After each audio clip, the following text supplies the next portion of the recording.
Hech o'ylab ko'rganmisiz? Nega qancha harakat qilmang, hayotda go'yo doim nimadir yetishmayotgandek tuyuladi. Pul, sog'liq, munosabatlar bittasi to'g'rilansa, boshqasi muammo bo'ladi. Aslida muammo tashqi sharoitda emas, muammo biz sozlangan to'lqinda. Ko'plab insonlar o'zlarida mavjud bo'lmagan narsalar haqida o'ylab, o'zlari bilmagan holda doimiy ravishda yo'qchilik va yetishmovchilik chastotasini tarqatadilar. Keling, avval chastotalar qanday ishlashini radio misolida tushunib olaylik. Bizdan chiqadigan chastotalar udda radio to'lqinlariga o'xshaydi. Radioni u yoki bu kanalga sozlaganingizda qaysi birida g'amgin, qayg'uli qo'shiq yangraydi.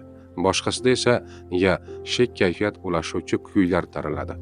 Qaysi to'lqinga sozlansangiz aynan o'shani eshitasiz. Hayotimizda ham xuddi shunday. Siz hayotning qaysi to'lqiniga sozlanganingizni ba'zan o'zingiz ham anglamay qolasiz. Agar doimiy ravishda kamchiliklar, yetishmovchiliklar, kasalliklar va muammolar haqida o'ylasangiz, aynan shu to'lqinga tushib qolasiz. Lekin kayfiyatingizni tushirmang. Sizga yaxshi xabarim bor. Bu minnatdorlik hissi, aynan shuni his qilish kerak. Faqat tilda emas, qalbda. Minnatdorlik shunchaki rahmat deyish emas, bu ichki holat, qalbning sozlanishi. Qachonki inson qo'lida yo'q narsaga emas, bor narsasiga e'tibor qaratsa, u shu zahotiyoq boshqa chastotaga o'tadi. Minnatdor inson mendan nima yetishmaydi deb emas, mendan nima bor degan savol bilan yashaydi. Sog'liq uchun minnatdor bo'lish shifoni tezlashtiradi.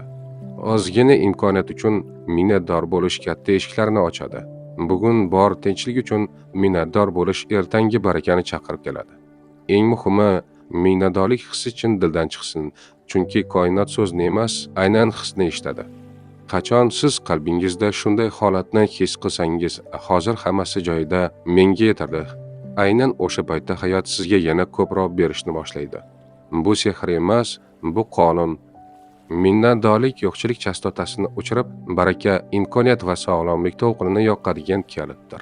Shuning uchun bugun o'zingizga bitta savol bering: men hozir nima uchun chin dildan minnatdorman? Shu savolga javob topilgan zahoti hayotingizdagi radio kanali almashadi. Agar bu video sizga kerakli paytda yetgan bo'lsa, bu tasodif emas. Bu yerda biz ongni tozalash, tanani tiklash va hayotni yengillashtirish haqida davomiy ravishda suhbatlashamiz. Kanalga obuna bo'ling va o'zingizni ongli ravishda sozlab boring. Chunki siz qanday to'lqinda bo'lsangiz, hayot ham sizga aynan shu javobni qaytaradi.